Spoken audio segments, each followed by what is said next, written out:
আজকাল অনেকেই সোশ্যাল মিডিয়ায় অখণ্ড ভারতের স্বপ্ন দেখছেন। অখণ্ড ভারত বলতে পাকিস্তান এবং বাংলাদেশ আবার ভারতের সঙ্গে জুড়ে যাক, এটাই তারা চাইছেন। সোজা কথায় বললে আমরা বিশ্বগুরু হওয়ার পথে আমরা একদিন বাংলাদেশ এবং পাকিস্তানকে জয় করব, দখল করব, এরপর অখণ্ড ভারত হয়ে যাবে। বাংলাদেশে নিযুক্ত ভারতীয় হাইকমিশনার দীনেশ ত্রিবেদী তো প্রকাশ্য বলেছেন যে বাংলাদেশ যদি ভারতের সঙ্গে জুড়ে যায় তাহলে একটা শক্তপোক্ত রাষ্ট্র হবে এবং আমরা অনেক কিছু করতে পারবো। এটা খারাপ নয়, এটা ভালো। কিন্তু যারা সোশ্যাল মিডিয়ায় অখণ্ড ভারতের স্বপ্ন দেখছেন তারা কিন্তু একটা বিশেষ শ্রেণীর মনে জ্বলন ধরানোর জন্য এক কথাটা বলছেন। হ্যাঁ, ঠিক, তারা জ্বলন ধরানোর জন্যই এই কথাটা বলছেন, কিন্তু তারা বুঝতে পারছেন না যে অখণ্ড ভারত হলে কী পরিণাম হবে। ভাই, আমিও চাই, আমরাও চাই যে অখণ্ড ভারত হোক, বাংলাদেশ এবং পাকিস্তানকে আমরা দখল করব, তারপর অখণ্ড ভারত হয়ে যাবে। বিশ্বের মানুষ ভয়ের সঙ্গে ভারতের নাম গ্রহণ করবে। অনেকে আবার প্রাচীন ভারতকে অখণ্ড ভারতের স্বপ্ন দেখছেন। এই অখণ্ড ভারতে নাকি আফগানিস্তান ছিল এবং ইরানের মতো দেশগুলো ছিল, মানে মোট 10টি প্রাচীন ভারতীয় দেশ ভারতের অন্তর্ভুক্ত ছিল। কিন্তু এটা ইতিহাসের বিষয় নয়, বিতর্কের বিষয় নয়। আমি বলতে চাইছি যে এটা আসলে ভৌগোলিক কোনো সীমা ছিল না, এটা ছিল সাংস্কৃতিক একটা অখণ্ডতা। মানে এই 10টি রাজ্যের সাংস্কৃতিক মিল এক ছিল, ধর্মীয় মিল এক ছিল। যাই হোক, এটা ইতিহাস বিষয়ক কোনো ভিডিও নয় বা এটা বিতর্কের কোনো ভিডিও নয়। আমি বলতে চাইছিলাম যে অখণ্ড ভারতের স্বপ্ন দেখতে হলে সেরকম বুকের ফাটা তো থাকতে হবে। আমরা জানি যে 1965 খ্রিস্টাব্দে ভারত পাক যুদ্ধের সময় ভারতীয় সেনা লাহোর পর্যন্ত পৌঁছে গিয়েছিল। ভারতীয় সেনা, লক্ষ্য রাখবেন, ভারতীয় সেনা লাহোর পর্যন্ত পৌঁছে গিয়েছিল। তখন ভারতের প্রধানমন্ত্রী ছিলেন লাল বাহাদুর শাস্ত্রী। কে?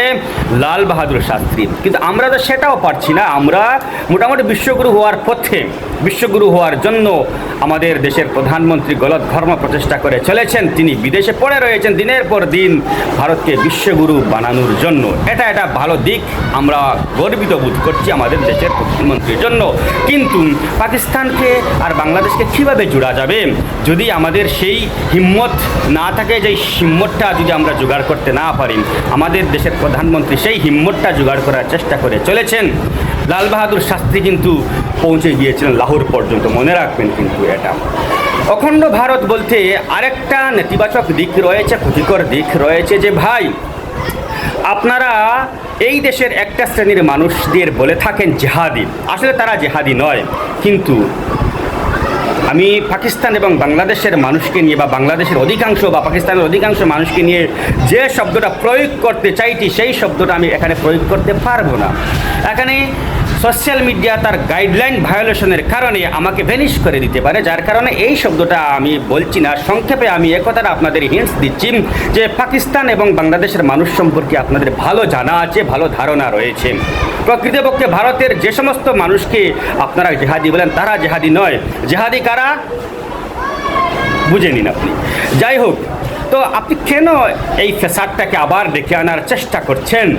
আমরা আছি, বেশ আছি। তার চেয়ে বরং এটা করুন যে চীন যে আমাদের অখণ্ডতার সামনে বাধা হয়ে দাঁড়িয়েছে, তাদের কিছু একটা করুন, তাদের নিয়ে কিছু একটা করুন, একটা হুমকি দমকি ইত্যাদি, বা একটা কার্যকর ভূমিকা তাদের প্রতি নিলে আমার মনে হয় ভালো। কেননা চীন বারে বারে আমাদের অখণ্ডতার সামনে বাধা হয়ে দাঁড়িয়েছে, সেই শক্তিটা তো অর্জন করতে হবে, 1 নম্বর।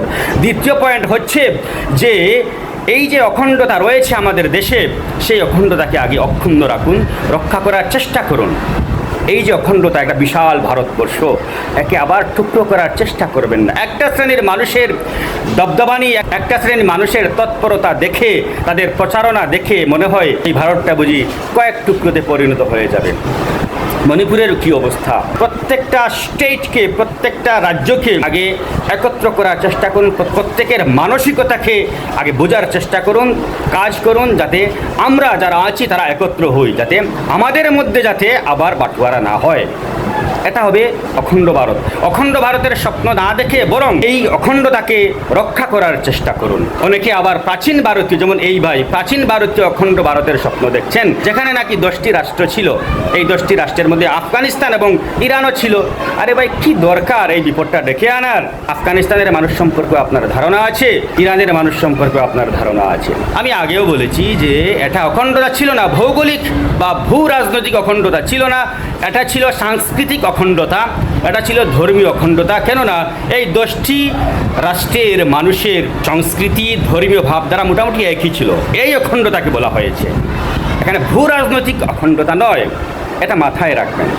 সবশেষে বলছি যে আমাদের দেশে যে বিউটি আছে, সেই বিউটিকে অখণ্ড রাখার চেষ্টা করুন। শুধু শুধু অখণ্ড ভারত বললে হবে? আবার সেই বিপদ ডেকে আনার কোনো লাভ আছে? তাদের কথা বলছেন, তারা কি সুস্থভাবে বেঁচে থাকতে দেবে আমাদের?